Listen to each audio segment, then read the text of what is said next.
कांग्रेस सांसद शशि थरूर ने election commission द्वारा किए जा रहे वोटिंग लिस्ट रिवीजन पर कहा, वोटर लिस्ट में बहुत गलतियां होती हैं। कुछ वोटर डुप्लीकेट होते हैं तो कुछ मृत वोटर होते हैं। कुछ वोटर रजिस्टर्ड नहीं होते हैं तो कुछ का पता बदल गया होता है। ऐसे में चुनाव आयोग को इनका समाधान करना चाहिए। आजकल डिजिटल टेक्नोलॉजीज इतनी एडवांस हो गई हैं कि आप एक ऐसा एल्गोरिदम डेवलप कर सकते हैं जो चीजों को फिल्टर कर सके।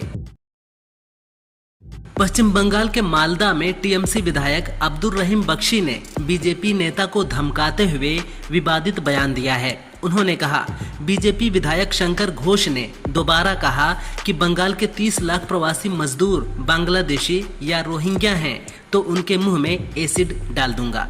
बीजेपी शासित राज्यों में बंगालियों की हत्या हो रही है, लेकिन बीजेपी चुप है। यहाँ बीजेपी को बर्दाश्त नहीं करेंगे। बख्शी के बयान पर बंगाल में राजनीतिक माहौल गर्म है। दिल्ली में नया राजनीतिक विवाद शुरू हो गया है। सीएम रेखा गुप्ता के पति मनीष गुप्ता को एक सरकारी बैठक में देखा गया। बैठक की फोटो आने के बाद आम आदमी पार्टी ने दिल्ली सरकार को आड़े हाथों ले लिया। सौरभ भारद्वाज ने कहा, दिल्ली सरकार फुलेरा पंचायत बन गई है। जिस तरह फुलेरा की पंचायत में महिला सरपंच के पति ने सरपंच की भूमिका निभाई थी, आज दिल्ली में सीएम के पति सरकारी बैठकों में बैठ रहे हैं। ये पूरी तरह से असंवैधानिक है।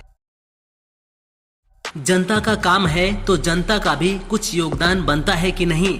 सो कटिहार के कांग्रेसी सांसद तारिक अनवर ने जनता को इस अंदाज में काम में शामिल किया कि हर ओर उनकी फोटो वायरल हो रही है। बाढ़ का निरीक्षण करने पहुंचे सांसद जी ठहरे विशुद्ध गांधीवादी। सो संसाधनों का दुरुपयोग कैसे करते, जूते गंदे ना हो इसलिए जनता की पीठ पर ही सवार हो गए। कांग्रेस इसे जनता का प्यार कह रही है, जबकि विपक्ष इसे जनता का अपमान बता रहा है। कांग्रेस सांसद राहुल गांधी ने सोनिया गांधी का एक लेख शेयर कर ग्रेट निकोबार द्वीप प्रोजेक्ट पर चिंता जताई है।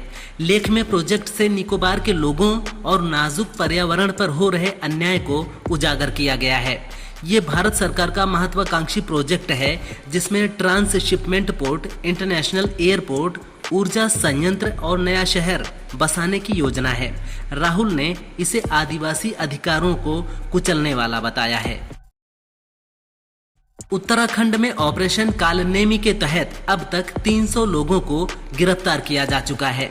धोखाधड़ी और धर्म परिवर्तन में कथित रूप से शामिल फर्जी बाबाओं को पकड़ने के लिए राज्य सरकार ने इस मिशन की शुरुआत की है। ऑपरेशन कालनेमी का नाम कालनेमी नामक राक्षस के नाम पर पड़ा है, जो रावण के मामा मारीच का पुत्र था।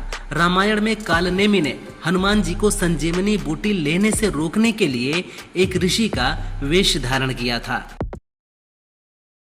नेपाल में सरकार द्वारा सोशल मीडिया बैन के बाद भारी बवाल मच गया है। यहाँ युवाओं और छात्रों ने संसद पर धावा बोल दिया है।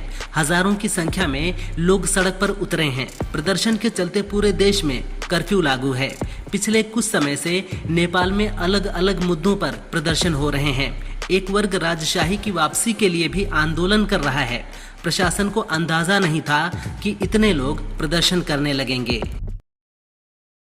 नेपाल सरकार ने एक नोटिस जारी कर सोशल मीडिया कंपनियों को 7 दिन का समय दिया था।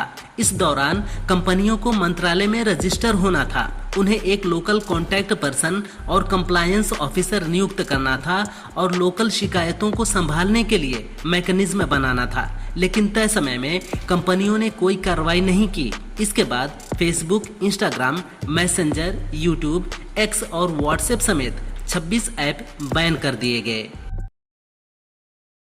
नेपाल में सोशल मीडिया बैन के खिलाफ युवाओं के उग्र प्रदर्शन को देखते हुए काठमांडू और पोखरा में कल रात 10 बजे तक कर्फ्यू लगा दिया गया। साथ ही उपद्रवियों को देखते ही गोली मारने का आदेश जारी किया गया है।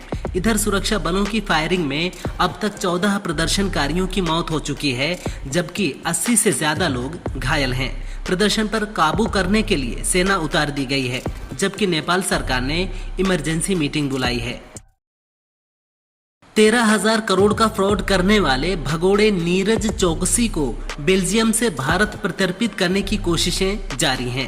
इस कड़ी में भारत ने बेल्जियम को एक लेटर के जरिए बताया है कि चौकसी को मुंबई की आर्थर रोड जेल के बैरक नंबर 12 में रखा जाएगा। उसे जेल में अटैच टॉयलेट, बाथरूम, 3 टाइम का खाना, साफ पानी, गद्दा, तकिया, कंबल, बेड, सीलिंग फैन, लाइट और कोर्ट ऑर्डर पर घर के खाने जैसी 14 से ज्यादा सुविधाएं दी जाएंगी।